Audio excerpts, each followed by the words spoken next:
Chào các bạn, rất vui được gặp lại mọi người trên kênh của Giáo sư Y. Các ông đã bao giờ rơi vào cái cảm giác mà mồ hôi chảy ròng ròng, cổ họng khô khốc như vừa nuốt phải một nắm cát, và cái nắng thì nó vả thẳng vào mặt như muốn bóc từng lớp da chưa?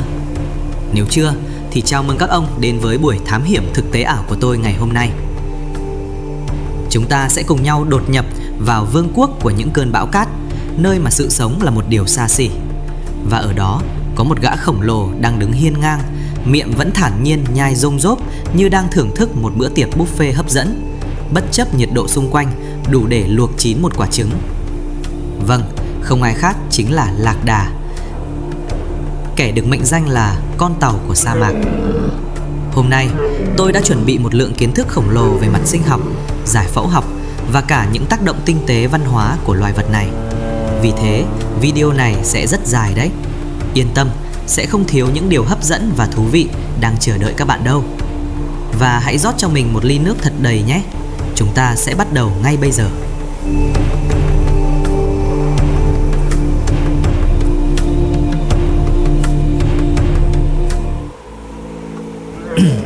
Trước hết, chúng ta phải nói về hộ khẩu của chúng. Nhiều người nghĩ lạc đà chỉ có một loại, nhưng thực tế, khoa học chia chúng thành hai nhóm chính cực kỳ khác biệt. Đầu tiên là lạc đà một gù, tên khoa học là Camelus dromedarius. Bọn này chiếm tới 94% tổng số lạc đà trên toàn thế giới. Địa bàn của chúng là những vùng nóng nhất hành tinh, Bắc Phi, Trung Đông và một phần Ấn Độ. Các ông cứ tưởng tượng tụi này như những chiếc siêu xe mui trần, được thiết kế để chịu đựng cái nóng khủng khiếp của sa mạc Sahara. Thứ hai là lạc đà hai gù, tên khoa học là Camelus bactrianus. Đây là hàng hiếm các ông ạ. Chúng sống ở vùng Trung Á, điển hình là sa mạc Gobi. Khác với người anh em một gù, lạc đà hai gù giống như những chiếc xe bọc thép lội tuyết. Sa mạc Gobi không chỉ nóng vào mùa hè mà còn lạnh đến âm 40 độ C vào mùa đông. Vì thế, tụi hai gù này có bộ lông dày sụ, xồm xoàm, nhìn rất nghệ sĩ để chống chọi với cái lạnh thấu xương. Ngoài ra, còn có một loại thứ ba cực kỳ quý hiếm là lạc đà hai gù hoang dã. Tên khoa học của chúng là Camelus ferus. Đây là loài cực kỳ nguy cấp, khác hoàn toàn về mặt di truyền với lạc đà thuần dưỡng. Chúng là những chiến binh thực thụ, có thể uống được cả nước mặn, điều mà gần như không loài động vật có vú nào làm được. Nhưng các ông biết không, có một sự thật khoa học mà 99% người xem video này sẽ phải ngã ngửa. Tổ tiên của lạc đà không hề sinh ra ở sa mạc. Các bằng chứng hóa thạch cho thấy tổ tiên của lạc đà xuất hiện lần đầu tiên tại Bắc Mỹ cách đây khoảng 45 triệu năm. Lúc đó chúng nhỏ xíu như con thỏ thôi. Qua hàng triệu năm, chúng to dần lên và bắt đầu di cư. Một nhánh đi sang Nam Mỹ để trở thành những con lạc đà không biếu, tên khoa học gọi là Lama và Alpaca. Một nhánh khác băng qua cầu đất Bering, tiến vào Á Âu và châu Phi. Các ông thấy nghịch lý không? Những đặc điểm như bàn chân rộng, lớp đệm thịt dày và cái gù tích mỡ ban đầu vốn là để thích nghi với tuyết và băng giá ở vùng Bắc Cực cổ đại. Bàn chân rộng để không lún trong tuyết, gù mỡ để sống sót qua mùa đông dài không có thức ăn. Khi chúng di cư xuống sa mạc, những trang bị này vô tình trở thành bộ công cụ sinh tồn hoàn hảo nhất. Ở sa mạc Gobi, loài lạc đà Bactrian hoang dã có khả năng uống nước muối có nồng độ mặn còn cao hơn cả nước biển.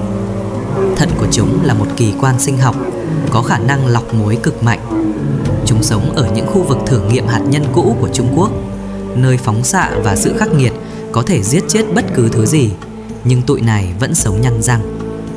Hiện nay chỉ còn khoảng chưa đầy 1.000 con, quý hơn cả gấu trúc đấy các ông ạ.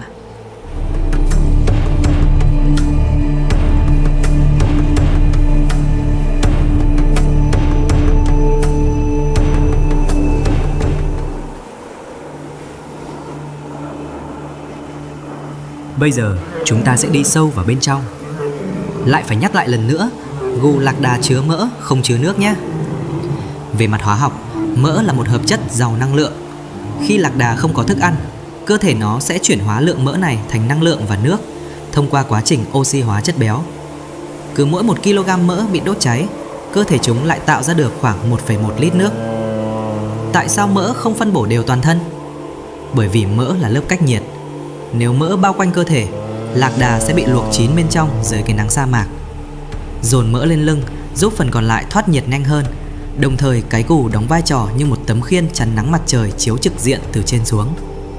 Lạc đà có cơ chế kiểm soát thân nhiệt rất dị. Chúng không đổ mồ hôi cho đến khi thân nhiệt lên quá 41 độ C.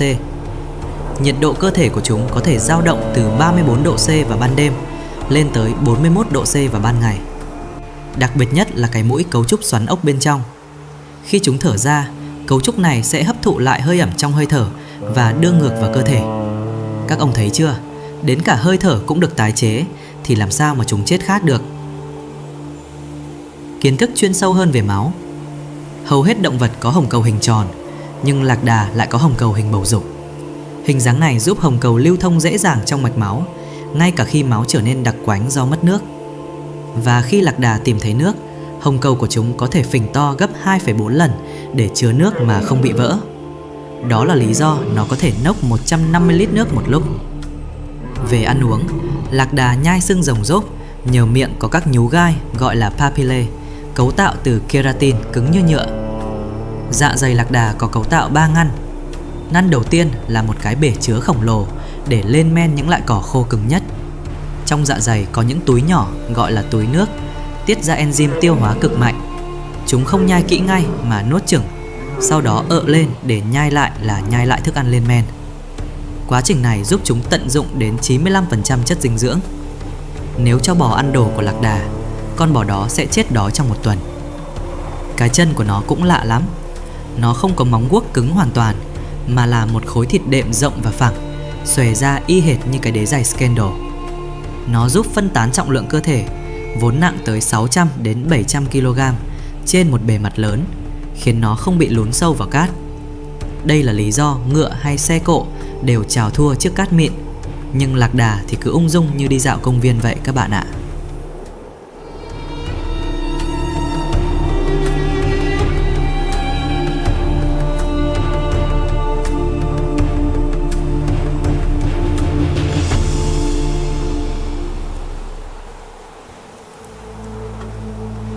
Cuộc đời của một con lạc đà cũng đầy kịch tính không kém gì phim hành động. Lạc đà sống theo đàn từ 10 đến 30 con, dẫn đầu bởi một con đực alpha. Đến mùa động dục, thường vào mùa đông, các con đực trở nên cực kỳ hung hãn. Chúng tiết ra một loại chất lỏng có mùi nồng nặc từ tuyến sau đầu để đánh dấu lãnh thổ. Con đực sẽ thổi phồng một cái túi thịt ở họng gọi là dula, nhìn như quả bong bóng hồng rực, kèm theo tiếng kêu ồm ồp và bọt mép. Với các em lạc đà cái, đây là biểu tượng quyến rũ, nhưng với chúng ta thì nhìn nó hơi mất vệ sinh. Nếu có kẻ thách thức, chúng sẽ lao vào cắn xé, dùng cổ quật nhau cho đến khi một con phải tháo chạy.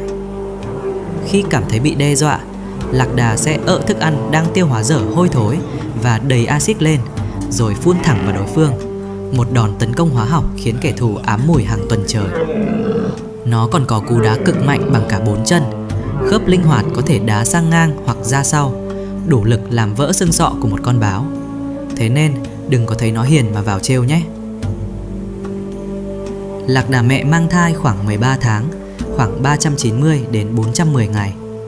Khi sinh, lạc đà con có thể nặng tới 35 đến 40 kg. Chỉ sau 2 tiếng đồng hồ sau khi chào đời, lạc đà con đã có thể đứng vững và chạy theo mẹ. Ở sa mạc, nếu không biết chạy ngay từ khi lọt lòng, bạn sẽ nhanh chóng trở thành bữa tối cho thú săn mồi. Lạc đà con bú sữa mẹ trong khoảng 1 năm rưỡi. Sữa lạc đà là siêu thực phẩm, chứa sắt cao gấp 10 lần và vitamin C cao gấp 3 lần sữa bò, không chứa protein gây dị ứng, nên đang trở thành mặt hàng xa xỉ thế giới. Một con lạc đà có thể sống thọ tới 40 đến 50 năm. Kẻ thù tự nhiên của chúng không nhiều, chủ yếu là sói xám hoặc sư tử. Tuy nhiên, bão cát và tình trạng hạn hán kéo dài đến mức không còn một ngọn cỏ khô nào mới là thứ đáng sợ nhất. Chúng có trí nhớ cực tốt. Nếu ông đối xử tốt với nó sẽ nhớ ông cả đời.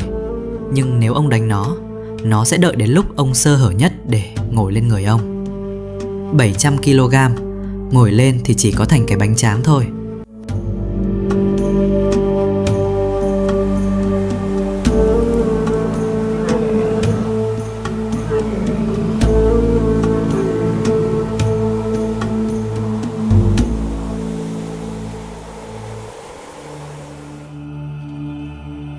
không có lạc đà, văn minh loài người sẽ không được như hôm nay.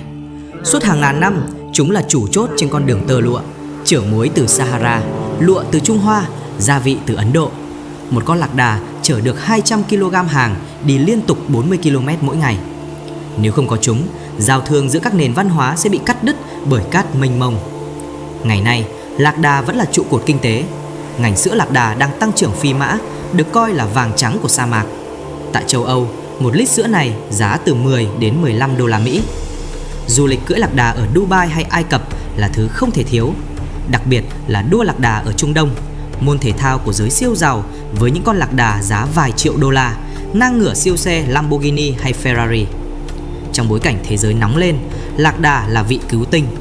Bò và cừu tốn quá nhiều nước và thải nhiều khí methane, còn lạc đà tiêu thụ nước ít hơn bò 80%, nhưng cung cấp lượng sữa, thịt tương đương. Nông dân ở Kenya hay Ethiopia đang chuyển sang nuôi lạc đà để thích ứng với hạn hán. Từ góc độ môi trường, bàn chân đệm mềm của chúng không dẫm nát thảm thực vật như móng guốc của các loài khác, giúp duy trì sự cân bằng sinh thái vùng biên sa mạc. Ở các bộ tộc Bedouin, người ta có hơn 160 từ khác nhau để gọi lạc đà, cho thấy sự gắn kết tâm linh và văn hóa sâu sắc. Bài học rút ra từ lạc đà chính là sự tôn trọng và nhẫn nại. Nó không than vãn về cái nắng, nó chỉ đơn giản là tự biến đổi để phù hợp. Hoàn cảnh có thể khắc nghiệt, nhưng nếu chúng ta biết cách tích lũy năng lượng, tiết kiệm nguồn lực và có một bộ khung vững chắc, chúng ta sẽ làm chủ cuộc chơi. Video của tôi hôm nay xin được kết thúc tại đây. Hy vọng lượng thông tin đồ sộ này đã thỏa mãn các ông. Nếu thấy hữu ích, hãy tặng cho giáo sư Wild một nút like và đăng ký kênh nhé. Các ông muốn tôi làm về loài vật nào tiếp theo? Hãy để lại comment bên dưới. Chào tạm biệt các bạn. Chúc các bạn luôn bền bỉ và vững chãi như một con lạc đà giữa bão cát cuộc đời nhé. Peace.